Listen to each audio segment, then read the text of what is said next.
There is a moment in Inside Out that I keep coming back to. Joy, who is bright, relentless, and well meaning. She draws a little chalk circle on the floor and she tells Sadness to stand inside it, to stay there and to not touch anything. That chalk circle is actually the whole film.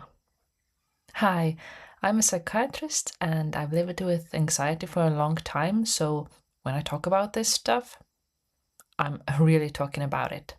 And this channel is SlowReel, where we watch films slowly for what they're trying to tell us about being human. Stuff like that, stuff underneath. And Inside Out is probably one of the most psychologically accurate or psychologically interesting movies ever made. On the surface, Inside Out is about a girl who moves cities and has a hard time adjusting. And it actually is, but underneath it, it's about a very specific mistake that almost all of us make. Joy runs Riley's emotional world, and her strategy is to keep Sadness away from everything, away from the controls, away from the memories, basically away from anything important. And the thing about Joy is that she's not a villain. She actually believes she is helping. She thinks that happiness is the destination, and sadness, well, sadness is the thing standing between Riley and that destination. And this is exactly what most of us are taught. If we're feeling sad, we're supposed to cheer up. If we're anxious, people tell us to calm down. And if we're angry, we're supposed to let it go. Basically, we learn early on that some feelings are more welcome and some feelings are, well, problems. And so we do what Joy does. We draw the circle and put that emotion inside it. Joy does what most of us do. We try to manage the feeling away. I know that move very well. I spent an entire medical exam trying to logic my way out of a panic attack. Every part of me screaming to just run away, just leave everything behind. But I learned that it doesn't work, and this movie actually is very clear about why pushing these things away doesn't work. Every time Joy pushes sadness away, things don't get better, they actually get worse. The memories get messier and the whole system becomes more unstable until eventually it collapses and both of them are flung out of the headquarters together. There's a scene midway through the film that I think is possibly the heart of everything. Bing Bong, who is Riley's old imaginary friend, loses his rocket wagon. Wagon, yes. The thing he and Riley built together, the symbol of their whole friendship basically. It sinks into the memory dump and it's gone. And Bing Bong is devastated. So Joy does what she does. She tries to cheer him up, does a little performance, tries to basically make him laugh and distract him. But then sadness walks over. She doesn't have a plan, she just sits down next to him and says, "That's really sad, I'm so sorry." And that is what gets him back on his feet. We get this backwards constantly. We think sadness is the thing that keeps people stuck. But this film says the opposite. Sadness is what lets us be reached. It is the signal that tells other people around us that it is okay to come close. It is okay to help me. It's how we ask for help without having to find the words. So Joy's cheerfulness basically is well-meaning, but it might create distance between people. Whereas sadness creates connection. Everything we know about how humans process difficult experiences points the same direction. If we suppress the emotion, if we're keeping it inside the circle, it won't shrink it. It will just make it louder. It will cost more and more energy to maintain it there. And it finds its way out eventually, right? And quite possibly at the wrong moment. What actually works is acknowledgement.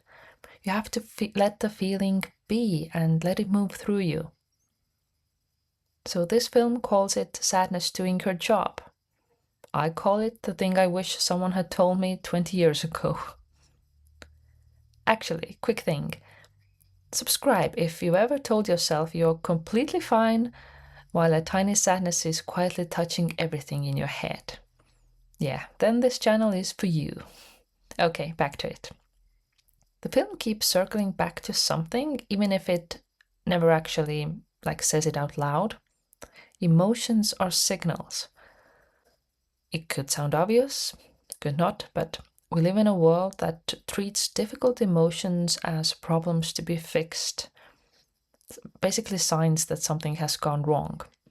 And Inside Out is arguing the opposite. Every emotion in the film has a job. Fear keeps Riley safe. Anger maintains her sense of fairness. Disgust stops her from doing things that are bad for her. And sadness? Well, sadness is the one that tells the people around her she needs help, that she can't carry this alone. So the moment Joy actually understands this is the turning point of the whole film. She stops trying to remove sadness and she actually lets her touch the controls. And that is when Riley can finally come home. Think about what the film is saying here. Riley couldn't reconnect with her parents and she couldn't ask for help until she was allowed to feel worse first, until sadness got to do her job.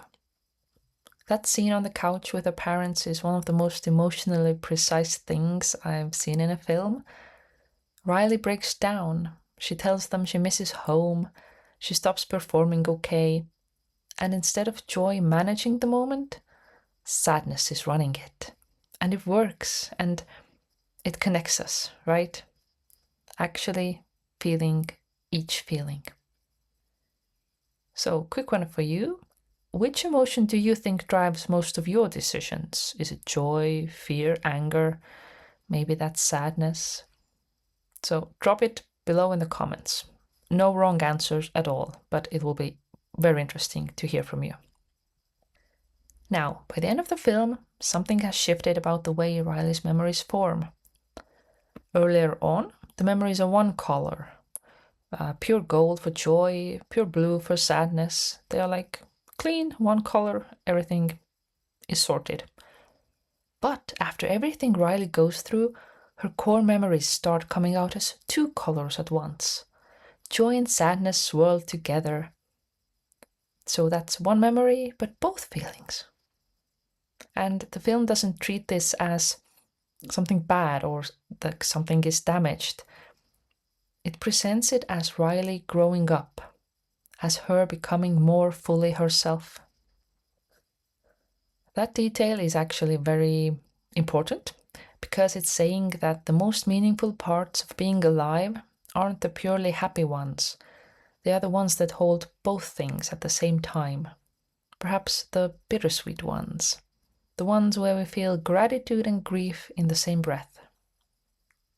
I think about this constantly right now. I recently had a baby and nobody really prepares you for how two-colored that experience is.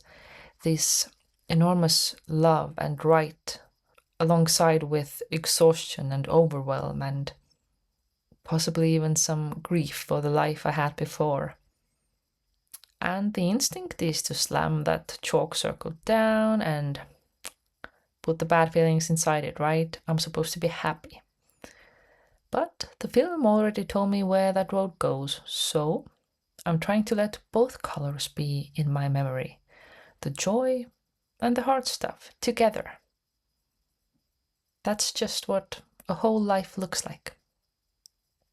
So Inside Out is marketed as a children's film, but what it is teaching is actually one of the most important things a person can learn.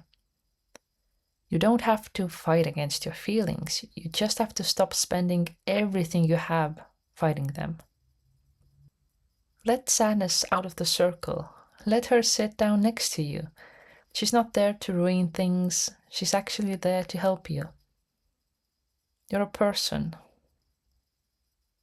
You can make mistakes, you can contain multitudes of emotions. And the moment you let sadness do her job, that's when you can come home. Thank you for watching. Definitely subscribe, leave a comment down below, and I will see you next week with the next movie. Bye.